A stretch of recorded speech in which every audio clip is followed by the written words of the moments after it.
Hallo und herzlich willkommen zur 41. Folge von Fräulein Maja empfiehlt. Die heutige Folge ist etwas ganz Besonderes für uns. Wir gestalten sie zusammen mit Dennis vom Schlitzohr Haustierkanal. Unser Thema heute: Was würde ich heute anders machen, wenn ich mir jetzt eine Katze anschaffe? Teppiche. Hast du nur Laminat in der Wohnung, wirst du feststellen, dass die Katze beim Rennen auch mal um die Ecke driftet, wie bei The Fast and the Furious. Deshalb war uns klar, wir brauchen Teppiche. Der Fehler hierbei war, dass wir uns helle bzw. weiße Teppiche besorgt haben und diese nach nur einem halben Jahr schon uralt aussahen. Es wurde unzählige Mal draufgespuckt und obwohl wir den Teppich etliche Male behandelt haben, bekommt man diese Flecken einfach nicht mehr raus. Ich weiß nicht warum, aber immer wenn sie spucken müssen, rennen sie genau zu diesem Teppich und übergeben sich dann dort. Mittlerweile haben wir uns mehrere dunkle Teppiche besorgt und würden uns auch nie wieder einen hellen Teppich zulegen. Wenn wir am Tage des Einzuges unserer Fräulein Maja gewusst hätten, wie gut sie mit geschlossenen Türen umgehen kann, hätten wir bestimmt anders gehandelt.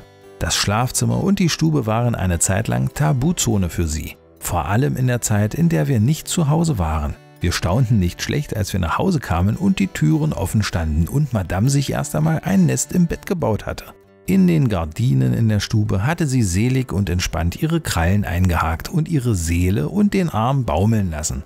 Dieses zusätzliche Dekor wäre vermeidbar gewesen, wenn wir konsequent und gleich zu Beginn Türsicherungen verwendet hätten. Falsche Ernährung. In der Anfangszeit haben wir uns nicht großartig mit der Ernährung auseinandergesetzt. Wir haben uns irgendein Dosenfutter besorgt und damit war das für uns erledigt. Erst nachdem Teddy sich des Öfteren eingemacht hat und wir beim Tierarzt waren, haben wir uns mehr mit dem Thema beschäftigt. Der Arzt meinte, es könnte eine Getreideunverträglichkeit sein. Mittlerweile wird jedes Futter genau unter die Lupe genommen. Wir achten darauf, dass keine Zusätze wie Getreide, Zucker, Aroma oder Konservierungsstoffe enthalten sind. Nicht nur beim Menschen gilt, du bist, was du isst. Als Allergiker merkte ich bereits beim Besuch eines Bekannten immer mal wieder ein Kribbeln in der Nase und juckende Augen. Aber solange es nur das ist, wird das bei einer eigenen Katze in den eigenen vier Wänden auch nicht problematischer. Irrtum.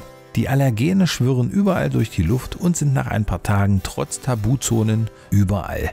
Hätte ich vorher gewusst, dass ich auf den Katzenallergietest positiv reagiere und hätte ich damals bereits die bei mir wirksamen Mittel gekannt, mir wäre viel Stress und vor allem viele schlaflose Nächte erspart geblieben. Wie genau ich erfolgreich die Symptome der Katzenallergie bekämpfe, erkläre ich euch in Teil 13. Ungeduldig sein. Gerade beim Klickertraining ist das der Fall. Teddy lernt echt schnell, Sissy dagegen braucht viel länger, um Fortschritte zu machen. Hier muss man geduldig sein. Die Katze spürt deine Ungeduld und ist dadurch verunsichert. Sie macht mehr Fehler oder verliert das Interesse. Hab also Geduld und erwarte nicht zu viel. Wenn wir gleich zu Beginn alle entsprechenden Handlungen und Abläufe zeitlich so eingetaktet hätten, wie wir es jetzt tun, wären uns zu Beginn nächtliche Miau-Tiraden und wildes Spielen erspart geblieben. Gleich von Beginn an die Handlungen wie Füttern, Spielen, Streicheleinheiten und Aufzeigen verbotener Zonen zu den immer gleichen Zeiten mit der notwendigen Konsequenz bringt Struktur in den Katzenalltag und sorgt auch dafür, dass man zu bestimmten Zeiten auch einfach mal als Katzenhalter seine Ruhe hat. Eine Dauerbespaßung ist zwar für Katzi ganz toll, aber das Katzenpersonal erträgt diese Belastung nicht. Nachträglich schimpfen. Deine Katze hat etwas kaputt gemacht oder anderen Mist gebaut, als du nicht dabei warst? Auch wenn man wütend ist, bringt es nichts, nachträglich mit seiner Katze zu schimpfen. Sie versteht den Zusammenhang nicht und das könnte eurer Beziehung schaden. Dass man seine Katze nicht anschreit, ist ja wohl jedem bewusst. Da Katzenohren um ein Vielfaches sensibler auf Geräusche reagieren, könnte es im schlimmsten Fall zu dauerhaften Schäden führen. Trotzdem ist Meckern wichtig und gehört zur Erziehung. Dennoch sollte man nur schimpfen, wenn man seine Katze auf frischer Tat ertappt, damit sie den Zusammenhang versteht.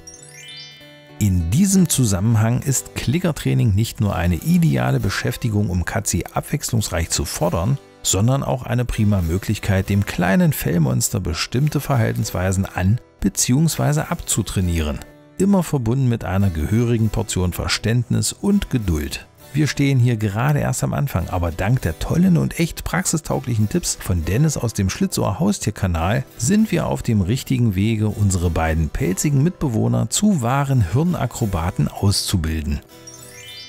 Und das war es auch schon mit dieser Folge von Fräulein Maja empfiehlt.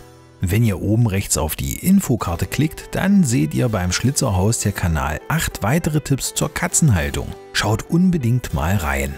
Bevor wir zum Rätsel und zur Auflösung vom letzten Mal kommen, wollen wir uns an dieser Stelle bei Dennis vom Schlitzohr Haustierkanal für die tolle Zusammenarbeit und die wertvollen Tipps bedanken. Und wenn euch praxistaugliche Tipps rund ums Katzenleben und DIY-Projekte interessieren, dann schaut unbedingt beim Schlitzohr Haustierkanal sowohl auf YouTube als auch auf Facebook rein.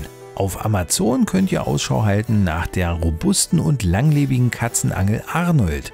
Wir haben sie im täglichen Einsatz und sind begeistert. Vor allem finden aber Maya und Mokka das Federspiel toll. So, nun aber zum Rätsel vom letzten Mal. Da suchte Maya den Schnee. Ihr habt es gewusst. Doch was sucht Fräulein Maya dieses Mal?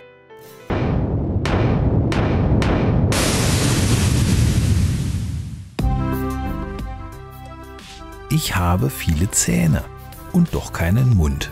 Ich bin nicht eckig, sondern rund und drehe mich im Kreise. Wer weiß, wie ich heiße? Wenn ihr die Lösung wisst, dann schreibt sie bitte wie immer in die Kommentare. Und wenn ihr eine Anregung oder einen Videowunsch habt, dann traut euch und schreibt uns. Sollte es euch gefallen haben, dann gebt doch Maya einen Daumen hoch und teilt uns. Wenn ihr kein neues Video mehr verpassen wollt, dann abonniert doch kostenlos den Kanal und gebt Maya einen auf die Glocke. Bis zum nächsten Mal.